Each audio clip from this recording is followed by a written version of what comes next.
Pertama, sebenarnya kalau kita baca konstitusi, kita sudah bisa membedakan siapa yang kemudian betul-betul bicara konstitusi, siapa yang menyembunyikan sebagiannya.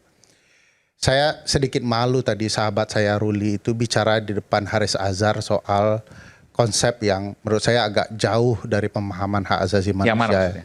Yang ketika dia hanya berkata bahwa ada pembatasan hak. Di antara hak-hak yang saya sudah sebutkan tadi Mas Aiman, ada yang tidak dapat dibatasi dalam keadaan apapun. Saya sudah sebut contohnya, hak untuk hidup, hak untuk tidak disiksa.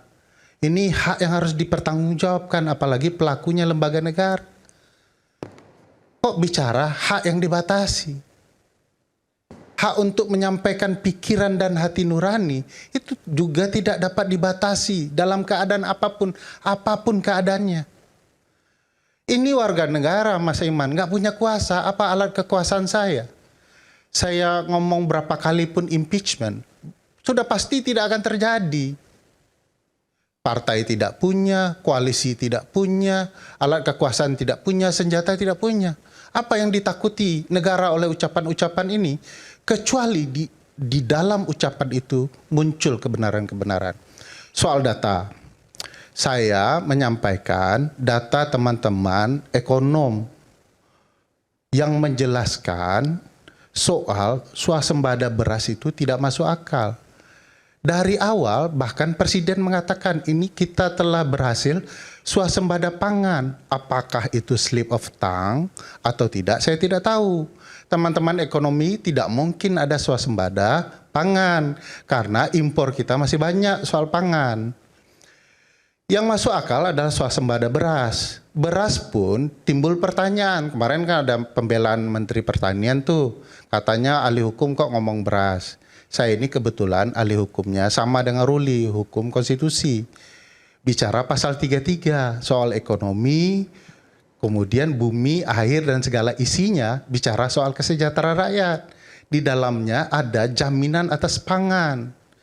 Jadi hukum kesehatan boleh, hukum pertanian juga ada kurang lebih terkait undang-undang pertanian gitu. Ada hukum perburuan dan lain-lain. Jadi sebenarnya Pak Menteri kurang baca saja.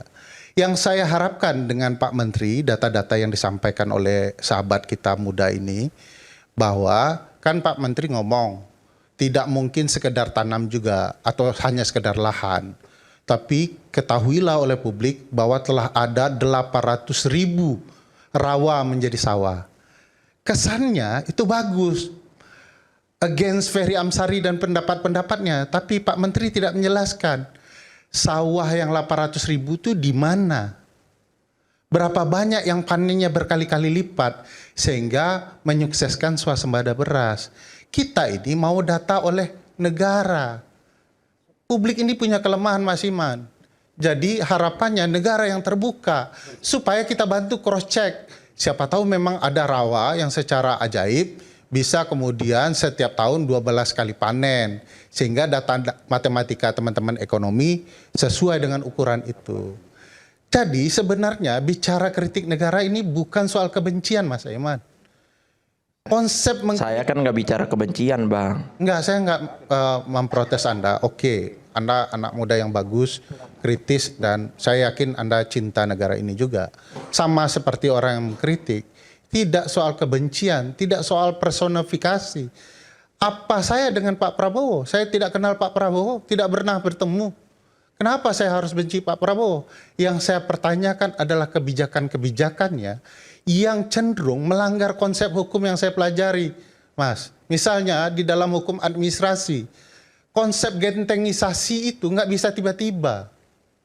Harus ada perencanaan, harus ada visi di dalam visi misi, program negara. Nggak bisa hari ini dipidatokan, besok pagi diterapkan. Itu melanggar konsep hukum, keuangan negara, melanggar konsep azas-azas pemerintahan yang baik. Nah ini tujuannya untuk Pak Prabowo. Nah aneh kalau ada orang yang berbeda pandangan dianggap kemudian against dengan segala kepentingan. Harus diakui banyak kebijakan Pak Prabowo itu masalah konstitusionalnya banyak. Datanya sudah disebutkan. Melanggar pasal 11 di Undang-Undang Dasar sudah disebutkan. Hanya kemudian daya terima mengevaluasinya diri yang perlu. Kalau rakyat bercermin dengan segala penderitaannya, ya segitu-gitu. Kebijakan tidak berganti. Tapi kalau negara dan pemerintahan mengoreksi kebijakannya kalau ada salah, siapa tahu negara akan jadi lebih baik. Kalaupun tidak benar data-data kami, tampillah dengan data-data berlian. Mas Aiman kan lihat data Pak Menteri Pertanian untuk menentang data teman-teman ekonomi soal beras di DPR. Dia minta tolong ke adik-adik stafnya, ayo munculkan. Tidak muncul-muncul juga data itu. Sampai hari ini saya sampaikan, ayo negara munculkan.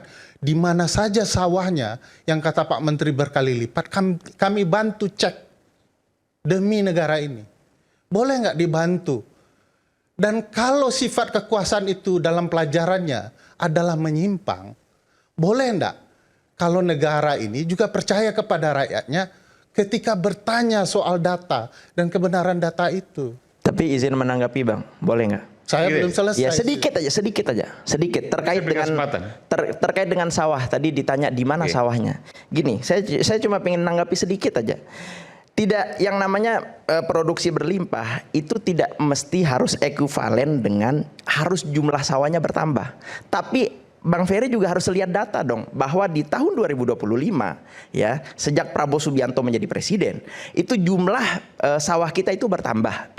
Terus kedua, selain jumlah sawah bertambah, ada semangat yang kemudian membuat petani kita bisa memproduksi padinya jauh lebih besar dari tahun-tahun sebelumnya. Dengan apa? Dengan harga padinya itu dibeli di angka 6.000. Artinya ada motivasi di situ. Ya kan, membentuk psikososial pada masyarakat, pada petani untuk kemudian bisa memberikan hasil yang lebih baik, lebih banyak. Jadi nggak melulu soal jumlah sawahnya bertambah. Tapi kalau kita baca data memang sawah juga bertambah. Selain sawahnya bertambah, juga hasil panennya juga bertambah, Bang. Boleh saya tahu data di mana jumlah sawah yang berlimpah dan jumlah... Abang bisa cek data BPS. Abang bisa cek data Kementan. Jadi data, saya khawatirnya abang memang nggak ngelihat datanya, takutnya gitu loh. Saya nanti akan tunjukkan. Kalau mau sekarang saya tunjukkan. Boleh. Oke, nanti. Ya.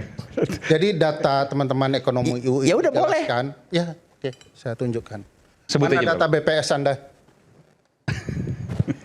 Silakan. Doanya Bang hari Selasa sampai pagi jangan-jangan tercapai. Kita buat sampai pagi ini. Oke, sambil nunggu data, saya persilahkan yang lain boleh? Supaya cepat. Jangan dulu. Ini airtime-nya jalan terus ini. Ya. Jadi sambil saya menjelaskan dua-duanya kirim data ke tim produksi, beri tongolin di layar. Iya. Itu boleh juga. Oke, sambil nunggu, saya berikan kesempatan pada Pak Ponto, silakan Pak Ponto. Saya mau menjelaskan sedikit soal data-data tadi. Data itu menjelaskan gini, sederhana teman-teman UI itu, Mas Aiman. Kalau harga beras itu betul-betul jadi bagian terhadap jumlah kuantitas beras, maka ketika swasembada, relatif harga beras itu pasti turun. Itu kejujuran data sebenarnya. Dan kalau dia mengatakan jumlah sawah bertambah, mana datanya? Data BPS di sebagian pemerintah ini dipertanyakan orang, termasuk juga dengan jumlah panen yang berlimpah.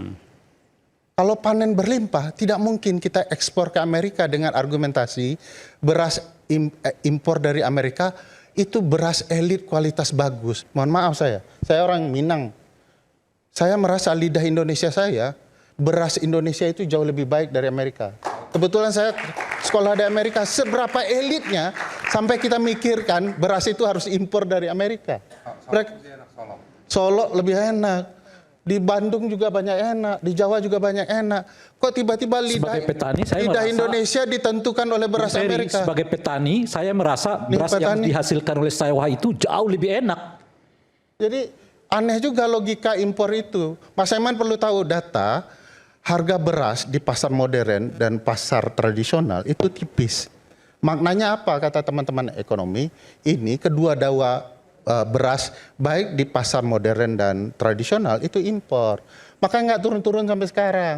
Saya bukan menyatakan pendapat saya benar dengan data-data ini. Tapi negara, ayo terbuka.